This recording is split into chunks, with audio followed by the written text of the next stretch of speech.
What's going on, guys? I'm Steve. Welcome back to the channel. Welcome back to another video. If it's your first time stopping by the channel, hit that subscribe button. Trust me, you won't regret it. You're a returning subscriber as always, guys. Welcome back, and I do appreciate the support. Guys, listen. You are not safe anywhere, even in a place where you're given adequate time to heal from injuries or ailments you may have, namely a hospital. Now, a couple of weeks ago, I did a story about a 95-year-old woman that beat another woman to death who was her roommate in a nursing home, right? And the woman died, and a 95-year-old lady's getting charged with murder. Says she had dementia out there in Bronx, New York. Shout out BX. Well, something happened a couple days before that at a hospital called Lincoln Hospital in Bronx, New York, that just now making news. You see this woman up here? Woman you see up here is 55-year-old Cynthia Van with two N's, Van.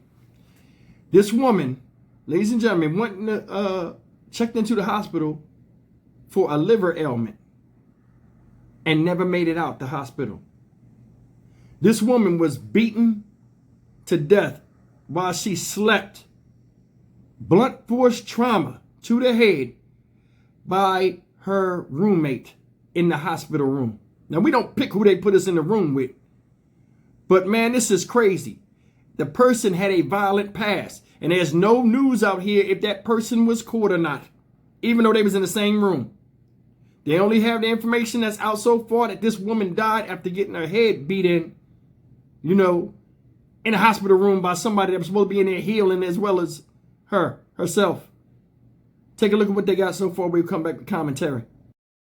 A woman who was seeking medical care is instead beaten to death while she was sleeping in her hospital room. News 12's Isabella Giardina spoke exclusively with her daughter about her mother's murder. Cynthia Van was described as a great mother and an even better. She's someone that kept to herself and loved her family unconditionally. Cynthia came here to Lincoln Hospital for treatment on her liver, but she never left. Cynthia's daughter, Tanisha, tells me her mother was attacked in her sleep by her roommate. She didn't deserve this. And no one deserves, to be assaulted at a hospital while you're sleeping. You're supposed to feel safe. The hospital called Tanisha to tell her of the attack and that her mother went into emergency surgery for her wounds. 2 weeks later, she died. It's heartbreaking. Like, I'm broken inside. My mom was my support system. She was really all I had. News 12 reached out to the medical examiner's office, who ruled her death as a homicide caused by blunt force trauma to the head. I'm angry, with the hospital, that they allowed the situation to happen. Tanisha tells me her mom had so many plans for the future, but that was cut short. She has a birthday coming up on the 9th. She will be 56. That's difficult as well. Instead of planning a birthday celebration for mom, she's planning her funeral.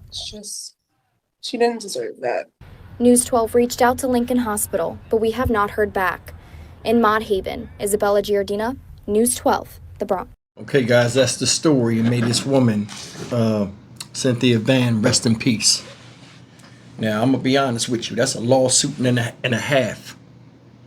And you got to ask yourself, how much liability does the hospital or responsibility does the hospital take for this atrocity?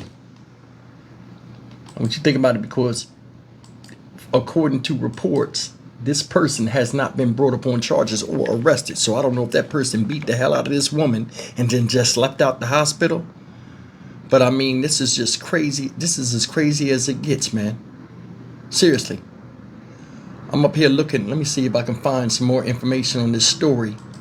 I mean, it's heartbreaking. Your parents have a problem. You send them to a place to get help and they wind up dying. Now, let me see. I'm trying to look. I got the article up, but I'm trying to look. You know what I'm saying? Said as she lay resting in her bed on the night of September 10th. So it happened September 10th.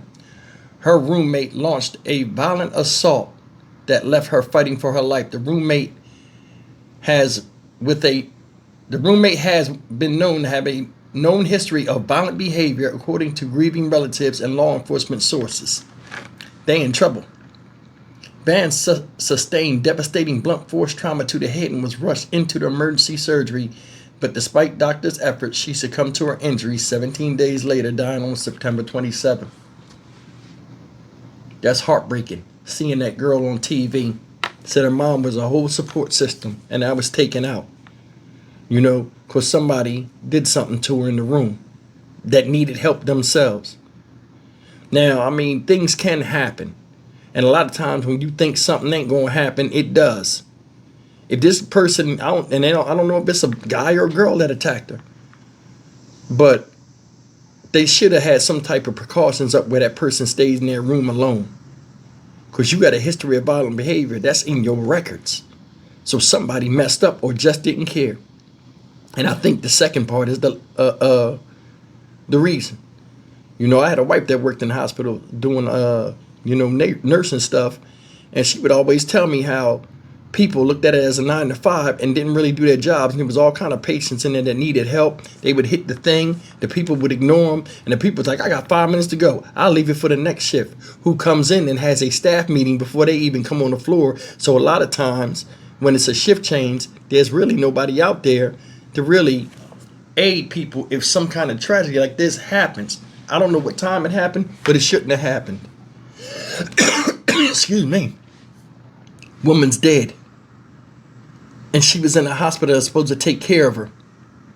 She had a liver issue.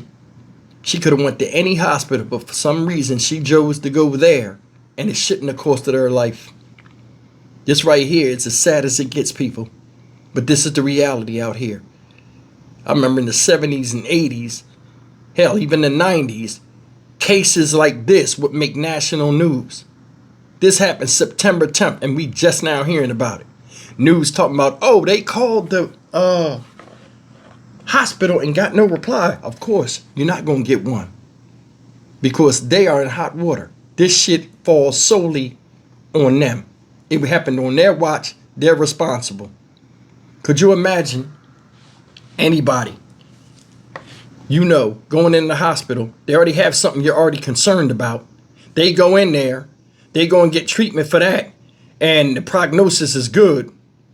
So you can take a sigh of relief that you'll get to enjoy these people, whether it's family or friends, for more time on earth, only to have somebody in there that's in the same predicament, healing themselves, turn and kill somebody. It could be a myriad of everything, you know what I'm saying? Or it could be about nothing, meaning that person just jumped up and went into some kind of psychosis again and did that. It's just sad, man. It's like, no, you're not safe anywhere no more. People say, oh, that's why I stay in my house. That don't mean shit, because the devil will knock on your damn door at any given time and kick it open if you don't answer in time or open it at all. In this country, man, stuff like this should never happen. Never.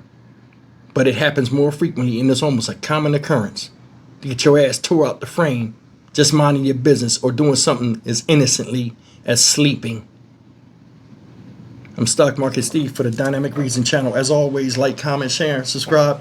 My heart goes out to that young lady and the rest of the children of Miss Cynthia Van and her as well. I'll see you in the next video. Take care.